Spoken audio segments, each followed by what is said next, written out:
Stage 4 మోకాళ్ల అరుగుదలకి నొప్పి లేకుండా కీళ్ల మార్పిడి ఆపరేషన్ చేయబడును.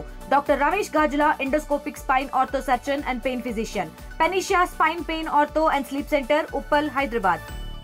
మంత్రి అడ్లూరి లక్ష్మణ్ ఉన్నారు, మాట్లాడడం. దండుపాలెం ముఠా మంత్రివర్గం అనేటువంటి చేసిన స్టేట్మెంట్ మాట్లాడదాం. మంత్రి గారు ఏం చెప్తారు దండుపాలెం ముఠా? ఆయన అన్న మాటకు మేము ఒకటే మాట, బీఆర్ఎస్ భారత బందిపోటు రాష్ట్ర సమితి, బందిపోట్ల స్టూవర్ట్పురం గ్యాంగ్, అది స్టూవర్ట్పురం గ్యాంగ్ బందిపోటు గ్యాంగ్లోకి వెళ్ళి ఒక మా సోదరిమని బయటికి పోయింది, బయటికి వచ్చి మాట్లాడింది. దానికి ఫస్ట్ జవాబు చెప్పమను. మా హరీష్ రావు చేయబట్టే మొత్తం ఇరిగేషన్ల కోట్ల రూపాయల అవినీతి జరిగింది. మా తండ్రిని ఇలా ఆబాస్ పాలు చేసి సిబిఐకి మా తండ్రి గారు రెఫర్ చేసిన కారకుడే హరీష్ రావు.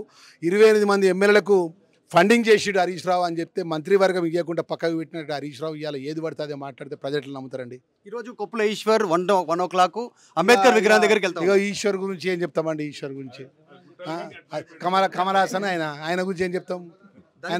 ఆయన మా వాళ్ళు జవాబు చెప్తారు. దళితుల విషయంలో ఇలాంటి 2 ఏళ్లలో విధ్వంసం జరిగింది, 10 ఏళ్లలో మేము అభివృద్ధి చేసినాం అనేటువంటిది బీఆర్ఎస్ వర్షన్. ఇప్పుడు దళితుల గురించి మాట్లాడడం ఒక నైతిక హక్కు బీఆర్ఎస్ పార్టీకి లేనలేదు. ఎందుకంటే పాప ఆయననే మెడల్ పడి దొబ్బిండి అలా ముఖ్యమంత్రి.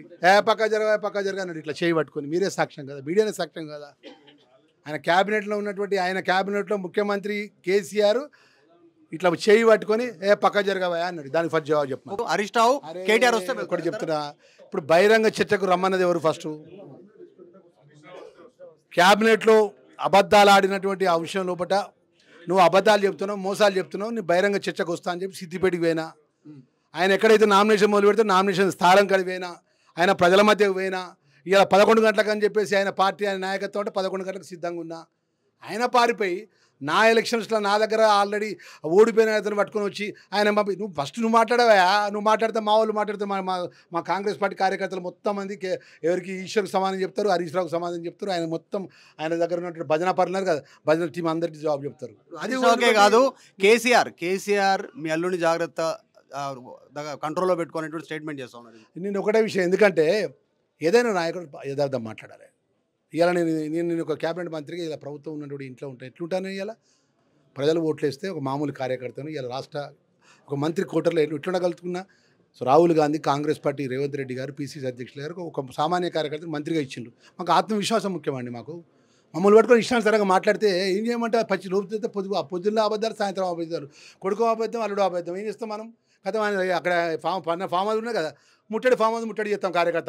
చివరిగా కవిత స్టేట్మెంట్ని సమర్థిస్తారా? ఆమె మొన్న స్టేట్మెంట్ చేసింది, గతంలో సామాజిక తెలంగాణ అనేది, తెలంగాణ ఉద్యమకారులకు న్యాయం జరగలేదన్నది హరీష్ రావు మీద చేసిన ఆరోపణలు సమర్థిస్తారు. ఇప్పుడు హరీష్ రావు ఆరోపణలు ఆమె జవాబు ఫస్ట్ ఆమె మాట్లాడేది హరీష్ రావు జవాబు చెప్పాలి, వాళ్ళ బ్రదర్ జవాబు చెప్పాలి. రైట్. ఇది మంత్రి అడ్లూరి లక్ష్మణ్ ఆధ్వర్యంలో హరీష్ రావు వస్తే సిద్ధం, కానీ సిద్దిపేటకి వెళ్ళాను, రాలేదు. ఇప్పుడు కొప్పుల ఈశ్వరుని పంపిస్తా ఉన్నారు అని మా మిత్రుడు. హరీష్ రావు రావాలి, హరీష్ రావు మారిపోయిండు మేము చేసినటువంటి కామెంట్ పైనటువంటి స్టేట్మెంట్ చేస్తాను. వీడియో జర్నలిస్ట్ జ్ఞానేశ్వర్తో మధు మల్కేడ్కర్, హైదరాబాద్. తెలుగులో ఫాస్టెస్ట్ న్యూస్ ఇప్పుడు కొత్త అవతారంలో 5 సెకండ్లోనే పూర్తి వార్తా సమాచారం మీ చేతిలో.